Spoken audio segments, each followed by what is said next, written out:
Estimados estudiantes, buenos días, buenas tardes o buenas noches dependiendo la hora en que se encuentren viendo este video. En este screencast vamos a hablar hoy sobre la turbiedad, algunos conceptos básicos y la forma en que se analiza en el laboratorio.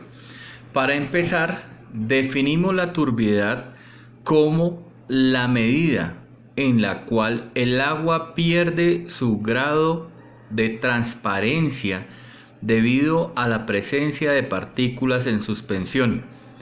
Es decir, cuanto más sólidos hayan disueltos o en suspensión en el cuerpo de agua, mayor será la turbiedad. Y este es un indicador de la calidad del agua, de la calidad organoléptica, ¿no? Por ejemplo, en la figura podemos ver un vaso de agua turbio. Esto no es deseable. A veces pueda que las condiciones químicas del agua estén óptimas, pero la turbiedad hace que tenga una presencia no deseada. Pueda que el agua esté buena en otras condiciones, pero en la parte física de la turbiedad no lo es. Por lo tanto, debemos hacer el tratamiento para reducir esa turbiedad. Aquí vamos a mirar algunas causas de la turbiedad en el agua. Una de ellas, por ejemplo, la escorrentía urbana, la descarga de efluentes en los cuerpos de agua, los cuales tienen bastante material sólido disuelto, el fitoplancton, esos pequeños planticas chiquiticas, minúsculas, microscópicas, que están en el agua, y como es en gran cantidad, pues hace que la turbidez se aumente, ¿no? Y también la erosión de los suelos, los cuales, al ser lixiviados por el agua, arrastran todas esas partículas que le quitan la calidad al agua en cuanto a la parte de la turbiedad. ¿Qué consecuencias tiene esa turbiedad en agua? Una de las primeras consecuencias es que se aumenta la temperatura debido a la presencia de estas partículas en suspensión, ya que ellas van a retener parte de ese calor, que genera que el agua aumente su temperatura, que el oxígeno disponible que hay en ella se disminuya. Claro, este oxígeno tiende a escaparse de la fase acuosa para la fase gaseosa. Al disminuir el oxígeno disponible, baja la tasa de fotosíntesis de las plantas que están en el agua. Y también, ¿qué sucede?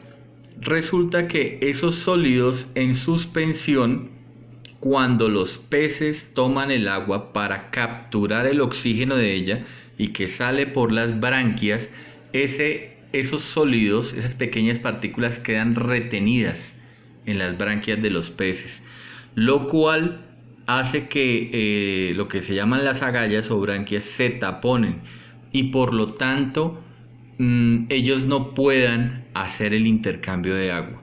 Como consecuencia, los peces mueren, porque como son organismos aerobios, al igual que nosotros, necesitamos del oxígeno para poder llevar a cabo nuestros procesos de energía, de poder obtener la energía. El oxígeno es necesario para eso, ¿sí? Para obtener la energía de los alimentos, que al romper los enlaces por oxidación sale esa energía.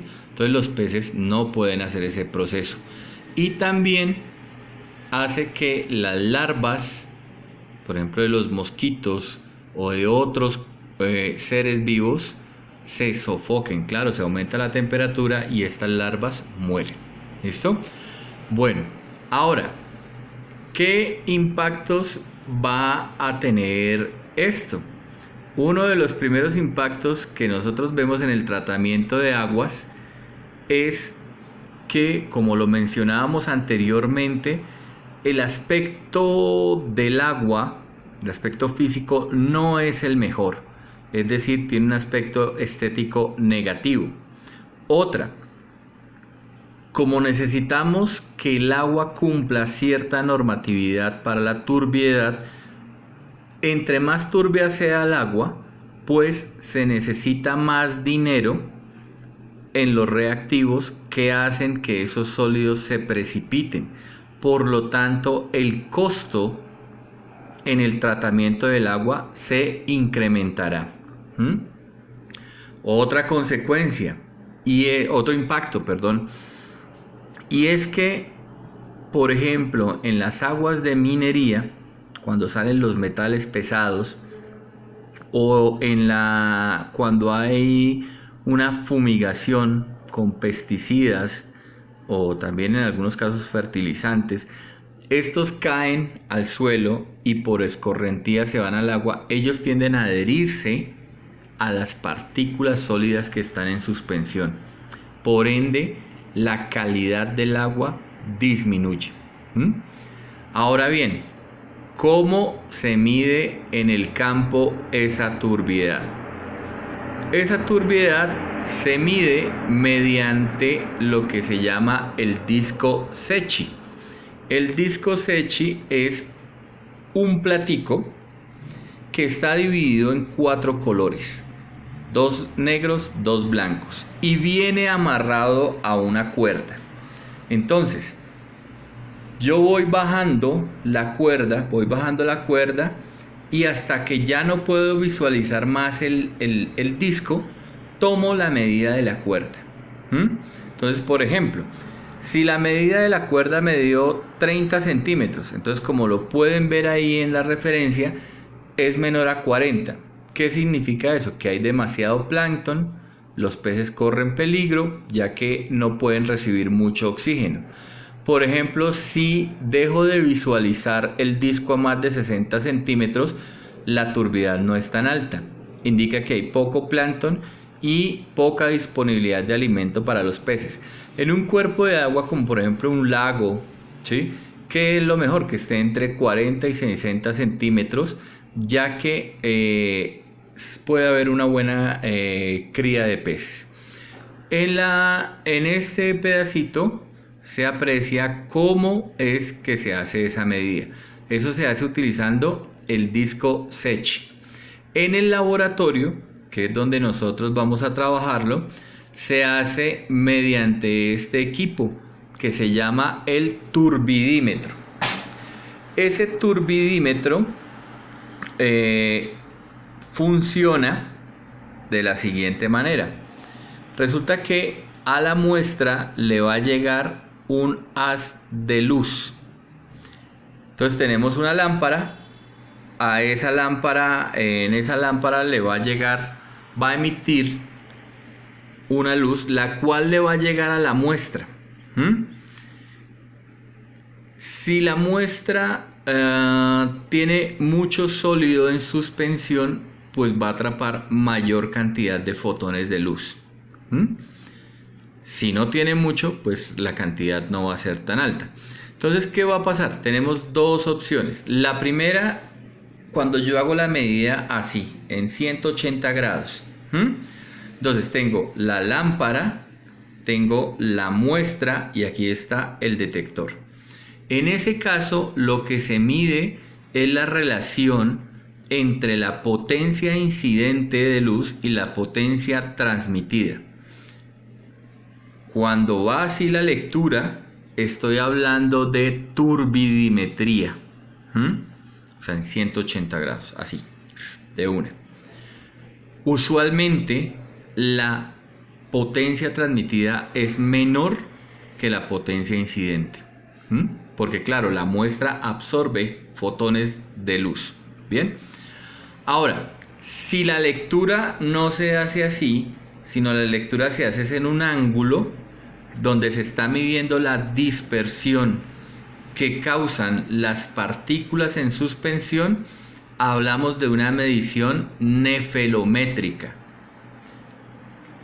Ya en términos más prácticos, digamos que nosotros medimos es la turbidez, pero el equipo se llama nefelómetro, perdón, turbidímetro. Pero bueno, depende del ángulo que estemos, como estemos midiendo el ángulo, hablamos de turbidimetría o nefelometría. ¿Listo? Eh, Esto se mide, las unidades de medida son unidades nefelométricas de turbiedad, que se conocen como UNT o en inglés NUT. ¿Listo? Y el valor máximo para un agua potable que permite la norma es de 2 unidades nefelométricas de turbiedad. Ese es el valor máximo para que el agua se considere como potable. Pueda que el agua dé una lectura mucho mayor. Claro, depende de las condiciones de la muestra. Ahora vamos a ver cómo se hace en el laboratorio la medición de la turbiedad. Bien, este es el equipo que tenemos acá. Es un equipo Hatch. Es portátil también, pero él viene en su maletincito. Pero es delicado por la lámpara, ¿no? Entonces cuando uno lo transporta, porque yo puedo usarlo directamente en el agua, o sea, puedo hacerlo en sitio, hay que tener cuidado, ¿no? Porque la lámpara es muy delicada y el lector también. Este equipo contiene una cavidad que ahí se muestra abierta y ahí es donde se va a depositar la muestra. Aquí vemos donde está en la parte de la pantalla, donde se dice medición. Yo introduzco la muestra y le doy medición y él inmediatamente me arroja los valores o el valor, perdón, de la turbidez de la muestra. Yo puedo hacer el almacenamiento de los datos. Entonces eso tiene una función que me permite ir almacenando los datos para, creo que en las especificaciones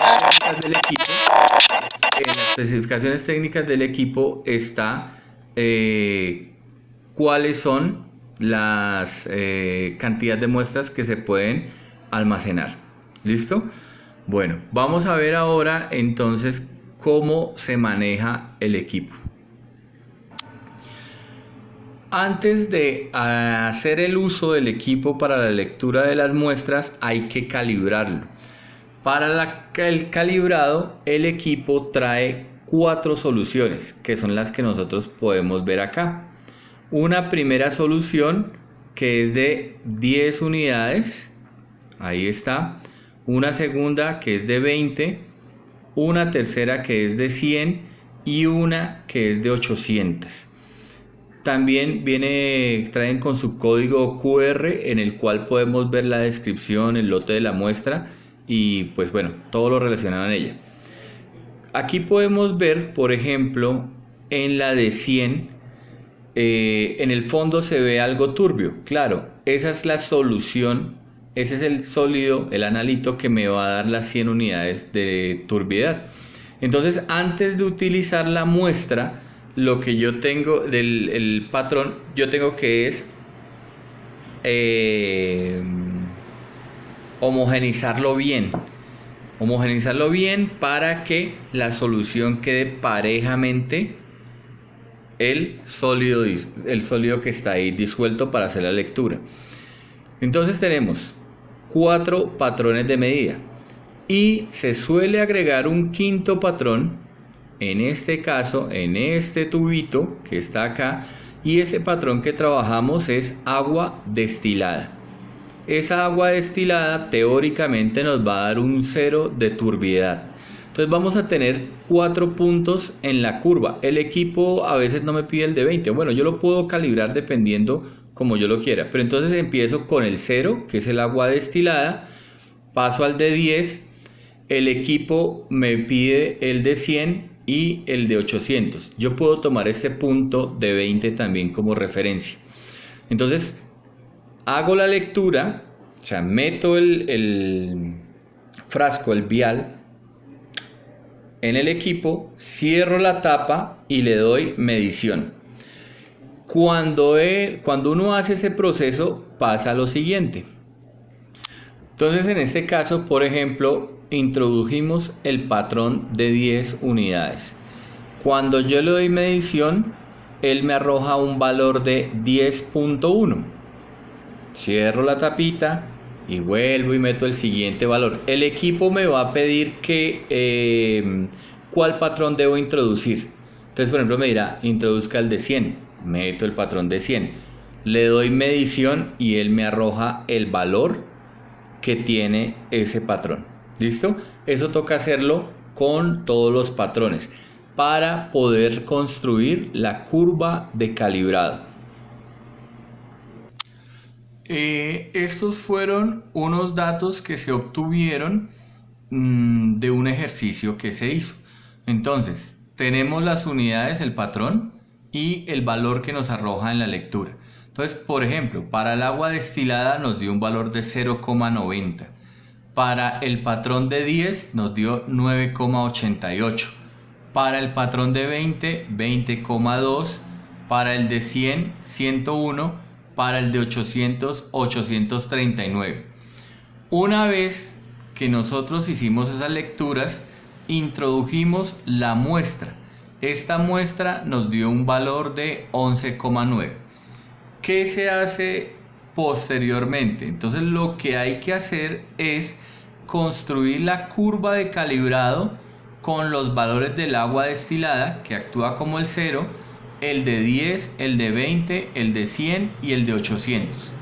Una vez que yo haga mi curva, hago la corrección utilizando el método de los mínimos cuadrados y hago la regresión lineal.